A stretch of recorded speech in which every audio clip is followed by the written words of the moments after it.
Thank you. Yeah, I'm going to spend about 15 minutes talking about hyperacusis, and obviously it's a huge topic. And what I'm going to do is to look at some of the new and controversial areas in it.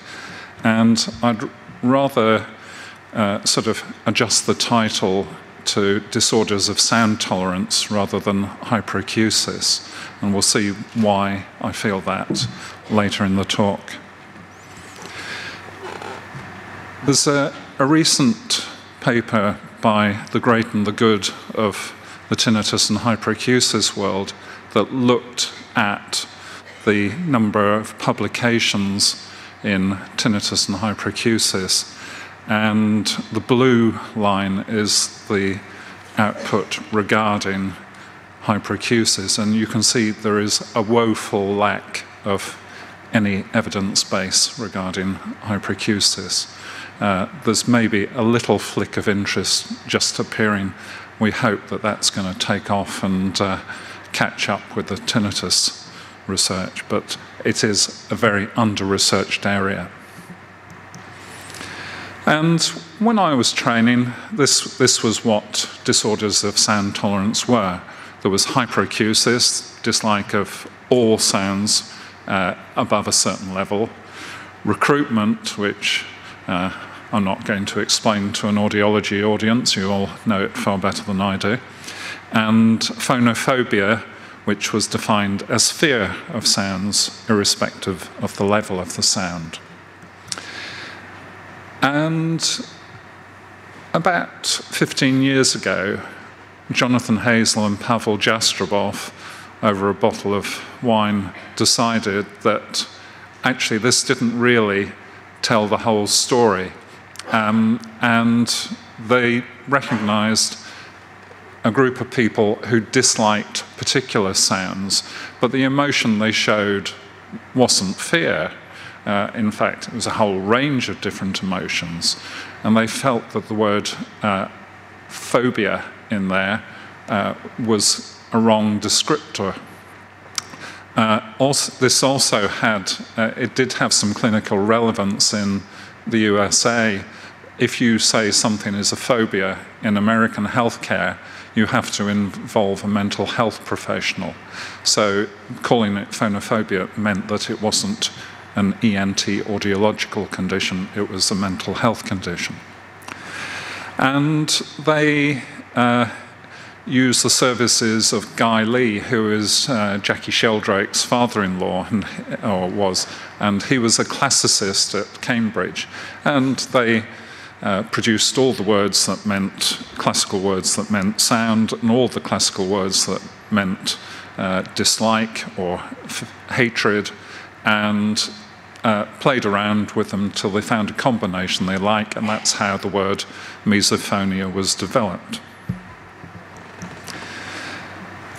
So the classification then became hyperacusis and recruitment as before, misophonia, a dislike or hatred of certain particular sounds, and phonophobia was retained, but as a subsection of misophonia where fear was the emotion. But hyperacusis, and this is why I'd prefer decreased sound tolerance or impaired sound tolerance, hyperacusis is quite often used as an umbrella term to cover all forms of reduced sound tolerance. And a lot of the research that's been done makes no distinction between those different subsections. Now, if we look at epidemiological studies of hyperacusis, there was a large Polish study just before the millennium, and they looked at the prevalence of sound tolerance issues in many thousands of people, and found just over 15% had some problem with sound tolerance.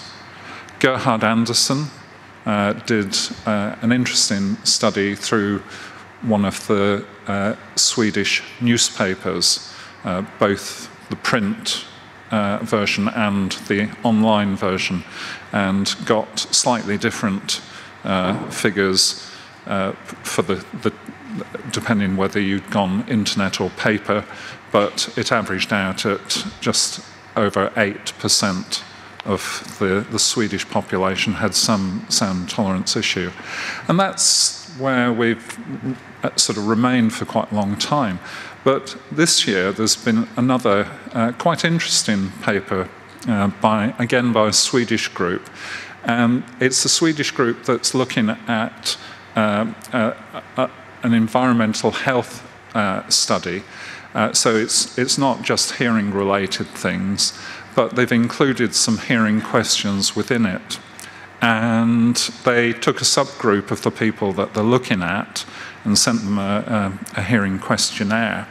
And about just under half people who were sent a questionnaire responded to it, which is a reasonable response rate for a questionnaire survey. And of those, the people would reported two types of sound tolerance issue.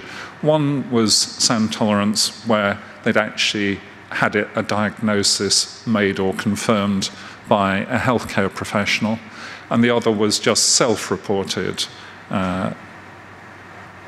sound tolerance problems. And you can see that the figures were just over 9% for the self-reported and just under 2% for the physician-verified.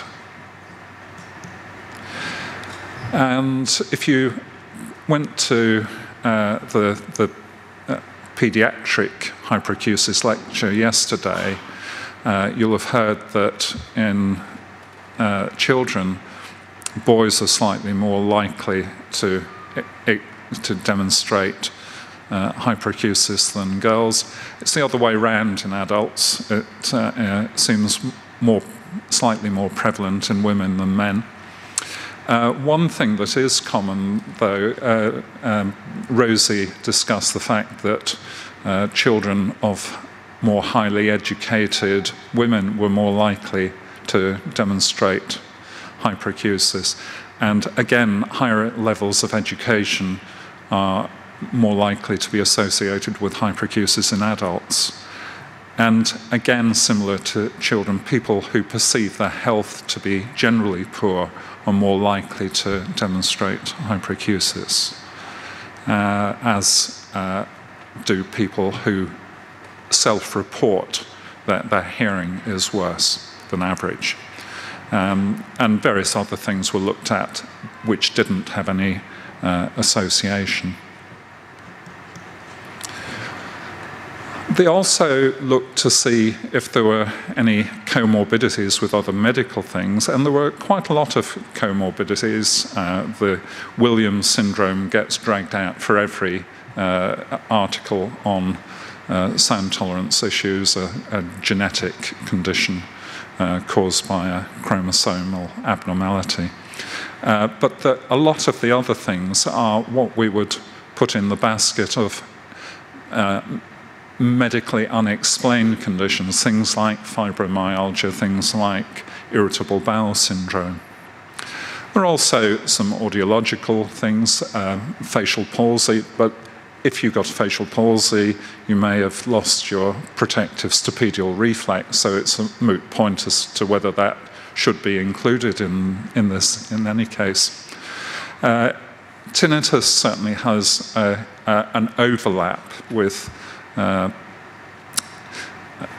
hyperacusis, and the two sort of long-standing studies, Greznia-Bartnik showed that 40% of people who present with tinnitus as their major problem also will have some sound tolerance issue.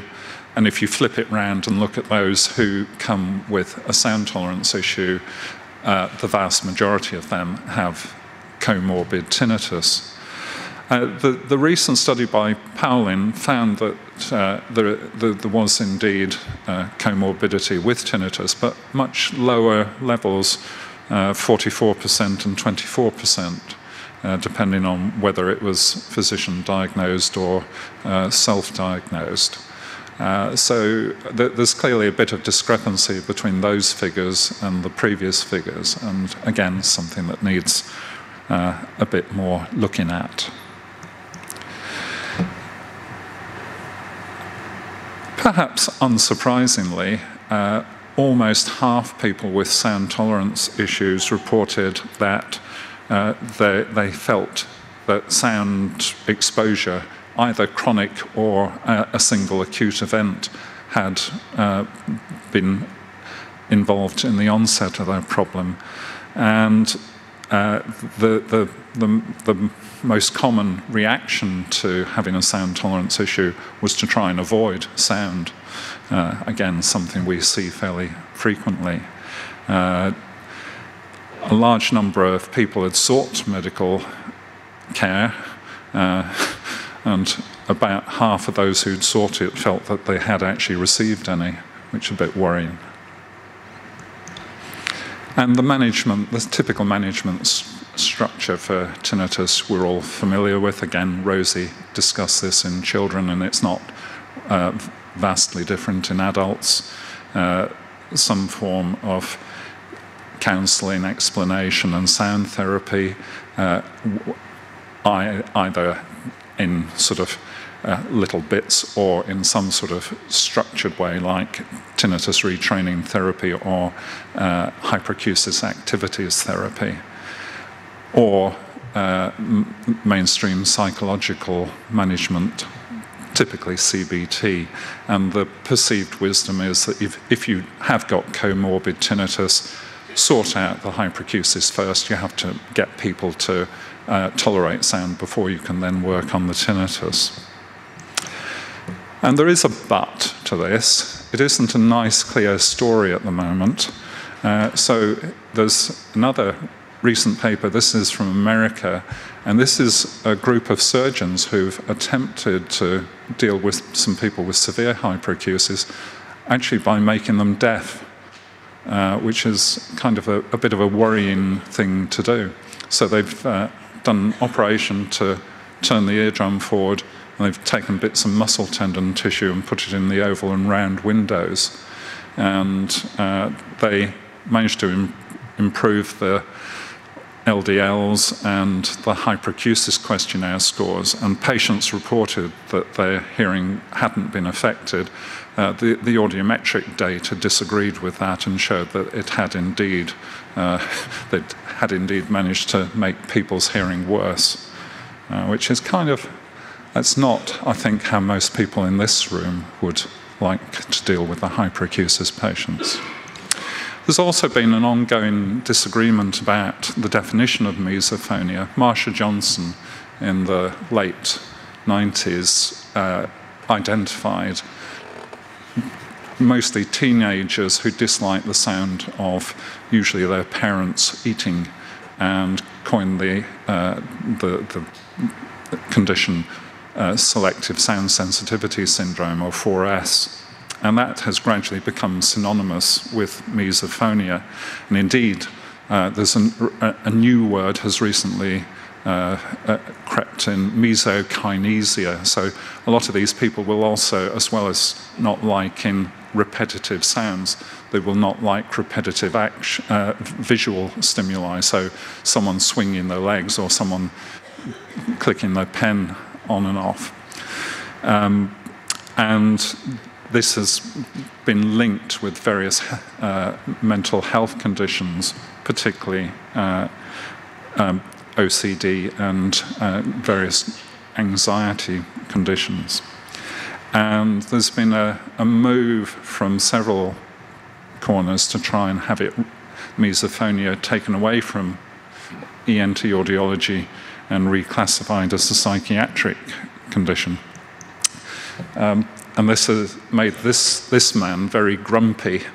That's Pavel Jastrabov, and that's the only picture in existence of Pavel smiling. He's not renowned for being a happy person. And you can kind of see his point over this. He spent quite a while developing this word, and he feels that it's been hijacked, and he feels that this new definition of misophonia is not what he'd originally intended. And he's published to that effect. There's another person who's not renowned for smiling in the frame too, and that's Rich Tyler, who's a professor of audiology in Iowa. And he's developed a completely different take on how we should classify hyperacusis. And he's divided it up into those categories. And I'm not sure that this really works for me. If you dislike the loudness of a sound, what emotions are you going to show? Well, you're probably going to be annoyed by it, and you might be fearful of it. So I'm not sure that it's a classification that's really been thought through well enough, and I'm not sure it is going to take off. So, to conclude, it is a confused area at the moment. It looked like everything was sort of really fairly well sorted a few years back, and now it's looking a bit of a mess again. There is very, very little evidence base regarding sound disorders of sound tolerance, and there are definitely two separate views on what constitutes misophonia, and it's unclear whether the teenage eating variety of misophonia is just a subsection of the original Jastreboff, or if they're distinct conditions that should be separated. There is a suggested new classification. It remains to be seen whether that ever will be adopted. Certainly most of the research is looking at sound tolerance issues in general and doesn't make any distinction. And we still really don't know the best management strategy. Desensitization, probably using some form of multidisciplinary team, and certainly psychological input if there is comorbid psychological issues. And that's me. Thank you.